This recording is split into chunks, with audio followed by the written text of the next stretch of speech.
बहुत बहुत स्वागत। सुर्खियों के बाद खबरें विस्तार से। आपके साथ मैं हूं ललित प्रजापति। सबसे पहले शुरुआत करेंगे बड़े अपडेट के साथ। दिल्ली में सीईसी की मैराथन बैठक का दौर लगातार जारी है। छत्तीसगढ़ के प्रत्याशियों पर मंथन चल रहा है। सीईसी की बैठक में कांग्रेस मंथन कर रही है और तकरीबन 3.5 घंटे से यह मैराथन मंथन जारी है। प्रत्याशियों के नाम तय हो सकते हैं। 90 में से 70 नाम यह माना जा रहा है कि तय हो सकते हैं। इस बैठक में तमाम केंद्रीय नेता मौजूद हैं। इसके अलावा CM Baghel, TS Singhdeo, TS Baba वो भी मौजूद हैं। प्रदेश अध्यक्ष दीपक बैज भी इस बैठक में मौजूद हैं। तो दिल्ली में सीईसी की मैराथन बैठक का दौर जारी। 5 राज्यों में जो चुनाव होने हैं उसे लेकर यह मंथन चल रहा है। इसी बीच छत्तीसगढ़ से जुड़ा अपडेट आपको बता दें। प्रत्याशियों के नाम तय हो सकते हैं। 90 में से 70 पर नाम तय हो सकते हैं। ऐलान किया जाएगा या नहीं किया जाएगा यह अभी हम नहीं कह रहे, लेकिन 90 में से 70 नाम आज तय हो सकते हैं। 20 नाम बचेंगे, उसके लिए फिर बैठकों का दौर चलेगा। सीईसी की बैठक में कांग्रेस का मंथन। तमाम नेता इसमें मौजूद हैं। मुख्यमंत्री भूपेश बघेल, टीएस सिंहदेव भी शामिल है। प्रदेश अध्यक्ष दीपक बैज भी इस बैठक में मौजूद हैं। तो माना यह जा रहा है कि प्रत्याशियों के नाम तय होंगे और उसके बाद इनका ऐलान हो सकता है। तो लगातार दिल्ली पर भी नजर बनी हुई है। सहयोगी अशरफ हमारे साथ जुड़ने वाले हैं। अशरफ लगातार उस बैठक पर नजर बनाए हुए हैं। अशरफ आपको नजर आ रहे होंगे। अशरफ, क्या कुछ अपडेट बैठक को लेकर? चूंकि पूरे 5 राज्यों का मसला है, छत्तीसगढ़ के लिहाज से क्या कुछ खास? देखिए ललित, छत्तीसगढ़ को ही लेकर सबसे ज़्यादा ये मीटिंग चल रही है, क्योंकि मिजोरम में इतना कुछ नहीं है। उसके लिए जो फैसला था सीईसी कर चुकी होगी, लेकिन अभी जो मामला है वो छत्तीसगढ़ को लेकर ही है।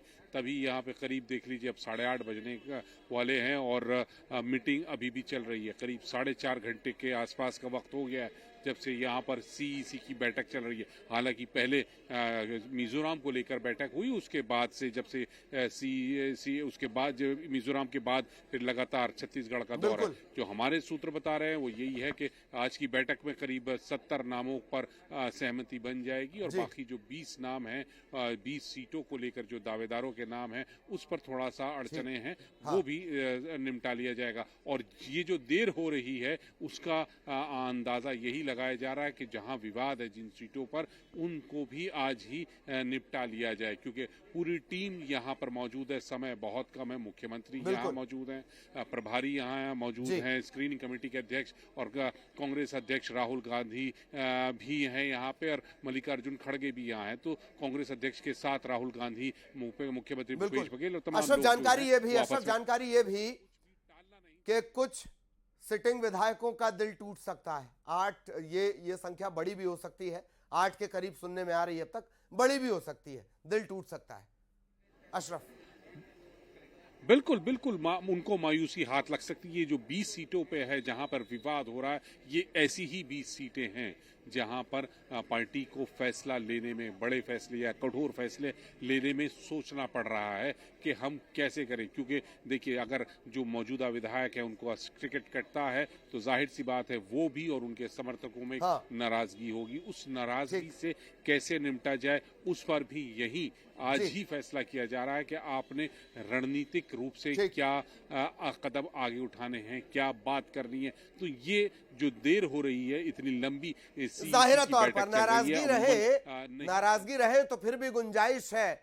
जो बगावत हो गई तो दिक्कत होगी। बहुत बहुत शुक्रिया अशरफ आपका इस तमाम जानकारी के लिए। बगावत का जिक्र हो तो आग का जिक्र होगा। अब आग की ही खबर ले लेते हैं। धमतरी में चलती कार में आग लगी। देखते ही देखते इस आग ने पूरी कार को अपनी चपेट में ले लिया। NH 30 पर, मेरे पीछे आप तस्वीरें देख पा रहे हैं, NH 30 पर चलती कार में आग लगी। समय रहते कार सवार बाहर निकले लोग। बाल बाल कार सवार की जान बची है। जब भी हम ये जिक्र करते हैं कि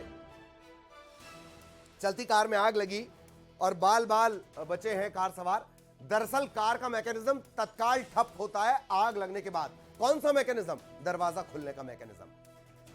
लेकिन अच्छी बात यह, कार सवार बाहर निकल गए। कुरूद के पास चलती कार में आग लगी है। धमतरी में चलती कार में आग लगने का यह मामला कुरूद के पास, धमतरी के कुरूद में। तस्वीरें देखिए। देखते ही देखते आग ने पूरी कार को अपनी चपेट में ले लिया। समय रहते कार सवार बाहर निकले, इसलिए जिंदगी बच गई। धमतरी में चलती कार में लगी आग।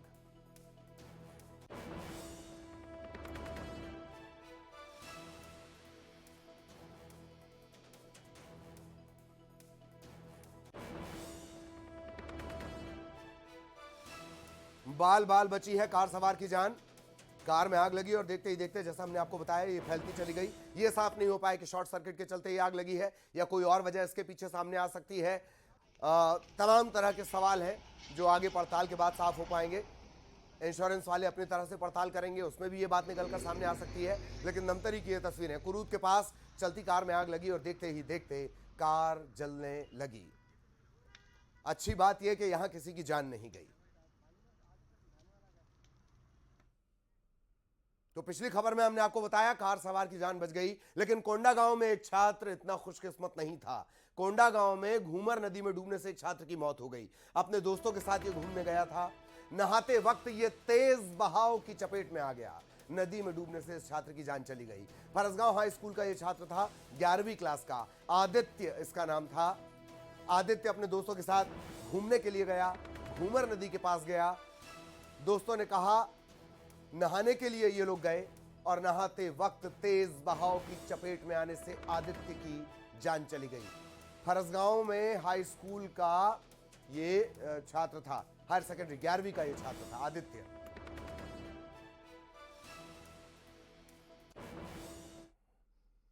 इधर कोरबा में लगातार जारी है हाथियों का उत्पात। मरवाही में हाथियों ने उत्पात मचाया है। 6 ग्रामीणों के मकान को इन्होंने तोड़ दिया, खेत में खड़ी फसलों को इन्होंने रौंद दिया। केंदई रेंज में 47 हाथी मौजूद हैं। ये तस्वीरें आप देख रहे हैं। इसी तरह से दहशत तारी करते हैं।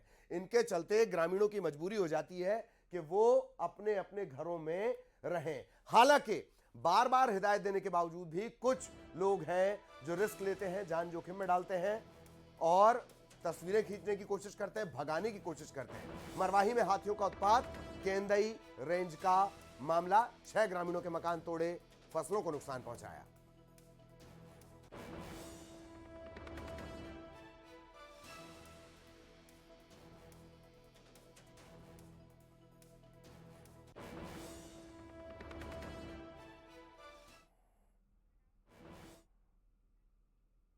और अब परेशानी बढ़ाने वाली खबर। त्योहारी सीजन में छत्तीसगढ़ से आने जाने वाली ट्रेनों में यात्रियों की भारी भरकम भीड़ है।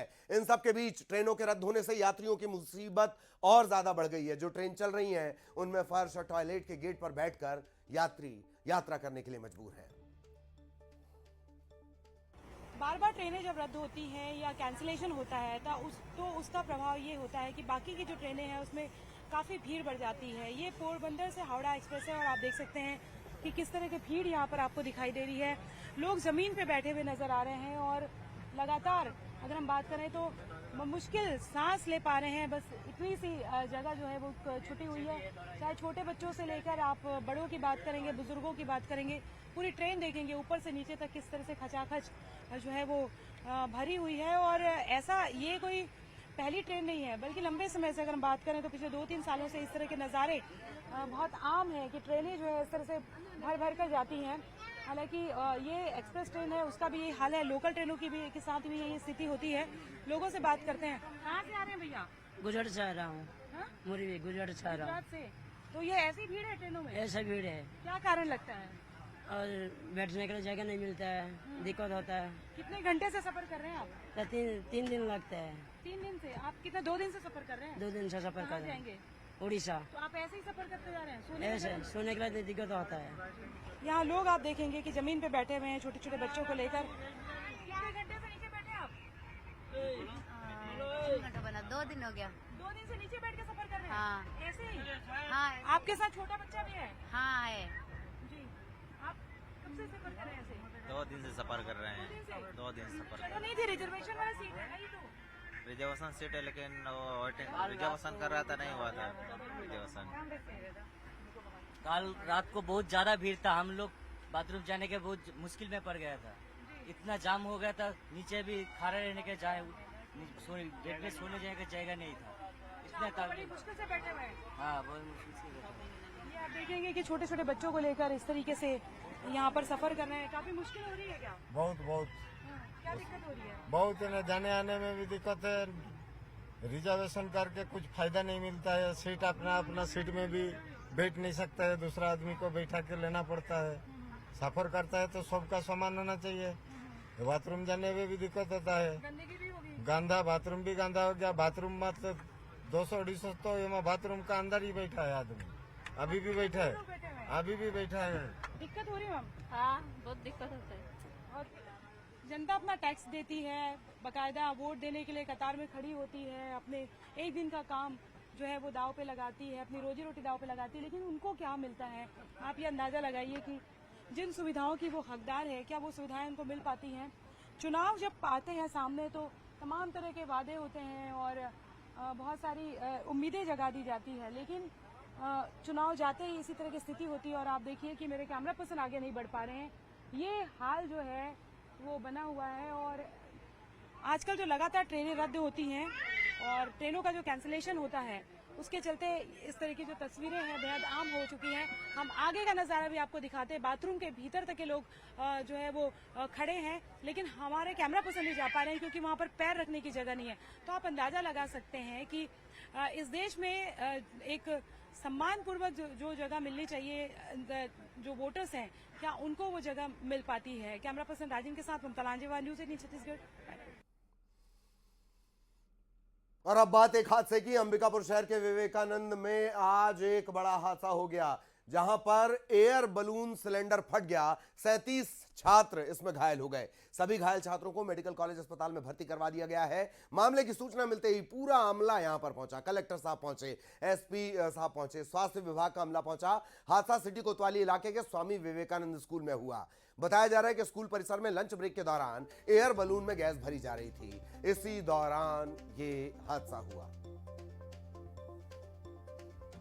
घड़ी चौक स्थित स्वामी विवेकानंद स्कूल में एक बड़ा हादसा हुआ है। यहाँ बताया जा रहा है कि एयर बैलून फटा है। हमारे साथ प्रत्यक्षदर्शी हैं। किस तरह का यहाँ पे घटना घटा और क्या आपने देखा? ये 2:15 की घटना है। मैं इस मुख्य मार्ग, जो मुख्य गेट है, उसके सामने से मैं अपने घर की ओर जा रहा था।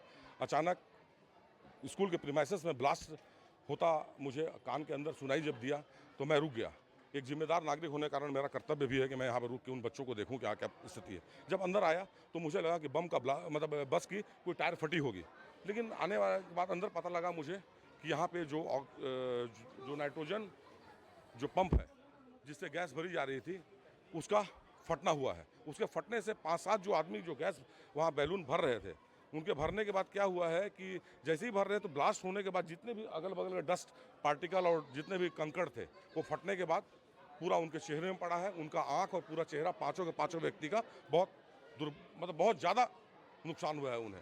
हाँ, बात ये रही कि बच्चों को भी चोट लगा है, लेकिन 5-7 बच्चे हैं उनको चोट लगा। आने वाले समय में घबराए हुए बच्चे, उसमें से 20-25 बच्चे हैं जिनको भी थोड़ी थोड़ी कंकड़ से चोट लगी हुई है, जो कि बड़ा दुर्भाग्यपूर्ण घटना है। और उनको गवर्नमेंट हॉस्पिटल भेज दिया गया है और बाकी ये कैंपस के अंदर कैसे हुआ ये जांच का विषय है। जांच करके जो दोषी हैं उस पर कार्रवाई की जाएगी। आप देख सकते हैं कि यहाँ पर जांच कर कार्रवाई करने की बात कही जा रही है जिला शिक्षा अधिकारी की तरफ से।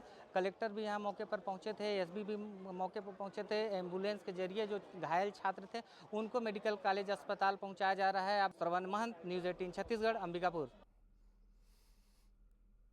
और अब बलौदा बाजार से बड़ी खबर। यहां खनिज विभाग ने बड़ी कार्रवाई की है। 7 दिनों के भीतर अवैध खनन के खिलाफ 32 से ज्यादा मामले दर्ज किए गए हैं। दरअसल बीते दिनों कलेक्टर ने खनिज और राजस्व विभाग को यह ताकीद दी थी कि लगातार अवैध खनन के खिलाफ एक्शन लें। इसके बाद दोनों विभागों ने संयुक्त रूप से कार्रवाई की। खनन के काम में लगे जेसीबी और परिवहन में लगे कई वाहन जब्त कर लिए गए हैं। बालू के अवैध खनन पर यह कार्रवाई की गई है। बलौदा बाजार में कलेक्टर के निर्देश पर यह बड़ी कार्रवाई। 7 दिन में 32 से ज्यादा मामले दर्ज किए गए हैं। लवन तहसील क्षेत्र में तुरमा नामक गांव है, वहां पर हमें शिकायत आई कि बड़ी संख्या में वहां पे अवैध उत्खनन के कार्य हो रहे हैं रेती का। सूचना प्राप्त होते ही तत्काल वहां पे खनन अधिकारी की टीम वहां पे गई।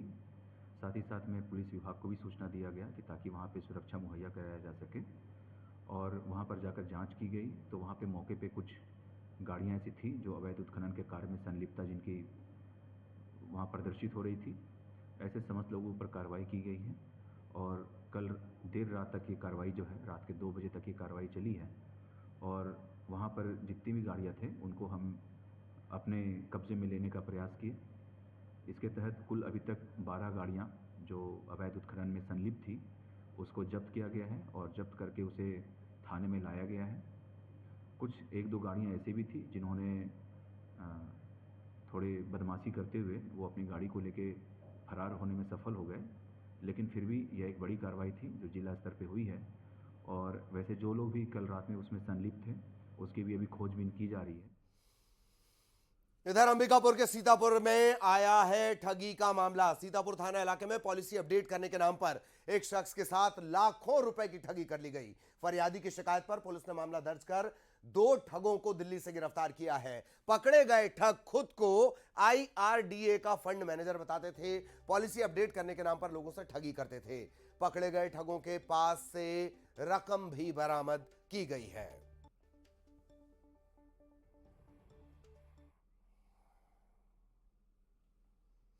इधर बिलासपुर से की खबर, जहां 3 साल पहले एक युवक गायब हो गया था। पुलिस की जांच में अब यह साफ हुआ है कि जिस युवक की तलाश हो रही है 3 साल पहले ही उसकी हत्या कर दी गई। 2 नाबालिगों से पूछताछ के दौरान ये पूरी घटना सामने आई। पुलिस के मुताबिक 4 लोगों ने रस्सी से गला घोंटकर उसकी हत्या कर दी थी।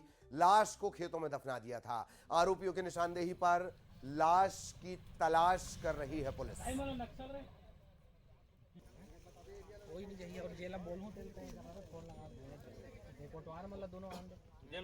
जन काम करिए तेन चलाओ मेरा।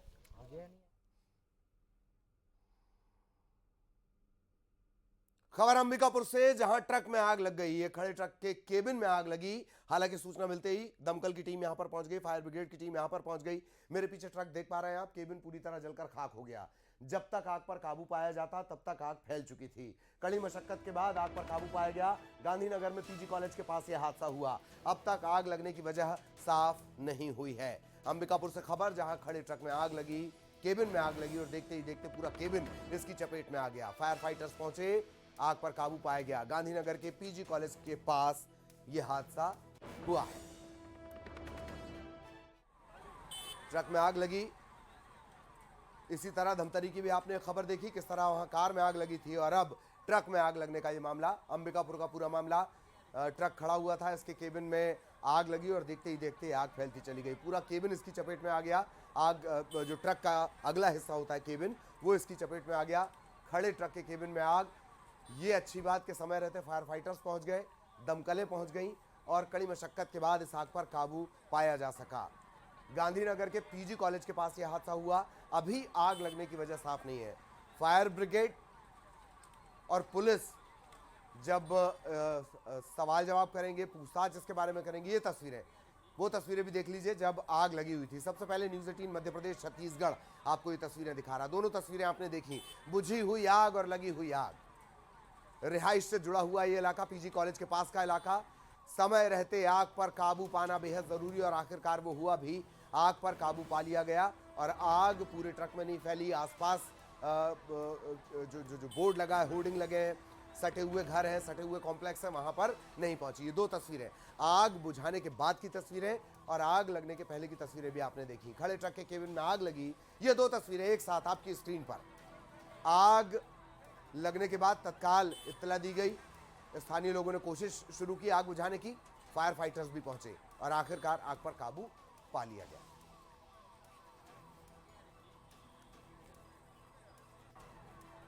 आग लगने की वजह साफ नहीं है। हालांकि ये पड़ताल के बाद साफ होगा। क्या शॉर्ट सर्किट इसकी वजह हो सकता है या कोई और वजह इसके निकलकर सामने आती है, ये एक बड़ा सवाल रहेगा।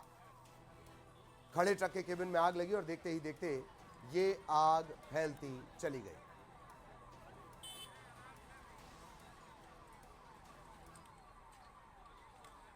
और अब तेज अंदाज में आपको खबरों का अपडेट दे देते हैं। 25 सेकंड में खबर। दिल्ली में कांग्रेस CEC की बैठक जारी। छत्तीसगढ़ के 90 में से 70 प्रत्याशियों के नाम पर लग सकती है मुहर। आलाकमान के साथ भूपेश बघेल और TS सिंहदेव का मंथन। दिल्ली में कांग्रेस की बैठक पर बीजेपी का हमला। कहा हार के डर से कांग्रेस में हाहाकार, सीटों का ऐलान होते ही मचेगी भगदड़। अंबिकापुर में एयर बलून सिलेंडर फटने से 37 बच्चे घायल। लंच ब्रेक के दौरान बाहर खेल रहे थे छात्र। घायल छात्रों को इलाज के लिए मेडिकल कॉलेज अस्पताल में भेजा गया। जांच में जुटी पुलिस। कोंडागांव में घूमर नदी में डूबने से छात्र की मौत। दोस्तों के साथ घूमने गया था छात्र, नहाते वक्त तेज बहाव में बह गया छात्र। 11वीं का छात्र था आदित्य साहू। कांग्रेस नेता सुशील आनंद शुक्ला ने बीजेपी पर बोला हमला, कहा किसान बीजेपी के खिलाफ करेंगे मतदान। किसानों को 2800 से 3600 रुपए कांग्रेस सरकार में ही मिल सकते हैं। कांग्रेस और बीजेपी में शुरू हुआ वीडियो वार। रमन सिंह के वीडियो के बाद कांग्रेस का जवाबी हमला, वीडियो जारी कर दिया। भाजपाला फिर से खदेड़बो का नारा दिया। अहम खबर की बात करेंगे। इंडियन ओलंपिक कमेटी के अध्यक्ष थॉमस बॉस ने रिलायंस फाउंडेशन के काम की जमकर तारीफ की। उन्होंने कहा कि रिलायंस फाउंडेशन का काम हमारे ओलंपिक वैल्यूज को दर्शाता है। उन्होंने रिलायंस फाउंडेशन की चेयरपर्सन नीता अंबानी के काम की भी तारीफ की। उन्होंने कहा कि वो उस बात से काफी प्रभावित हुए कि रिलायंस फाउंडेशन भारत के कोने कोने से यहां पर बच्चों को लाया जा रहा है। ज्यादातर बच्चे अंडर प्रिविलेज यानी कि अपेक्षित बच्चे हैं। वैसे बच्चों को रिलायंस फाउंडेशन की तरफ से बेहतर शिक्षा और सुविधाएं दी जा रही हैं। साथ ही भविष्य में खेल के क्षेत्र में अपने आप को निखारने का मौका दिया जा रहा है, जो सराहनीय है।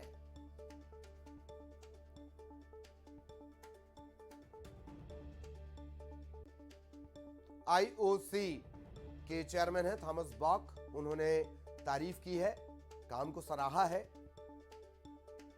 रिलायंस फाउंडेशन के काम की जमकर तारीफ की। उन्होंने कहा कि रिलायंस फाउंडेशन का काम ओलंपिक वैल्यूज को दर्शाता है। रिलायंस फाउंडेशन की चेयरपर्सन नीता अंबानी के काम की भी तारीफ की और उन्होंने कहा कि रिलायंस फाउंडेशन भारत के कोने कोने से बच्चों को लाता है, जरूरतमंद बच्चों को लाता है। क्या कुछ उन्होंने कहा, सुनवाते हैं आपको। I had a visit there together with our IOC colleague and friend Nita Ambani to their Reliance Foundation and the programs they're offering there to the kids and youth with regard to sport and education. And I must say I'm really deeply impressed what is being done there by Reliance and her team, because you see there are kids from all over India in this center, and most of them are coming from underprivileged families. और एक बार फिर आपको याद दिला दें, भारत में cricket world cup के साथ एक और बड़ा आयोजन होने जा रहा है। 14 अक्टूबर से अंतर्राष्ट्रीय ओलंपिक कमेटी यानी आईओसी का एक बहुत बड़ा इवेंट मुंबई में होने जा रहा है। पिछले 40 साल में पहली बार भारत आईओसी के सेशन की मेजबानी करेगा। आईओसी सेशन ओलंपिक मूवमेंट की सबसे सुप्रीम बॉडी है। ओलंपिक्स गेम्स के लिए आयोजन स्थलों के चयन का फैसला इसी सेशन के दौरान होता है। इसीलिए ओलंपिक गेम्स के लिए भारत की मेजबानी की दावेदारी को लेकर मुंबई में होने जा रहे आईओसी सेशन को बेहद अहम माना जा रहा है। भारत में आईओसी सेशन का आयोजन को भारत में ओलंपिक्स मूवमेंट की वापसी के तौर पर भी देखा जा रहा है। खास बात यह है कि क्रिकेट को ओलंपिक्स खेलों में शामिल किया जाए या नहीं, यह फैसला भी मुंबई में होने वाले आईओसी सेशन में हो सकता है।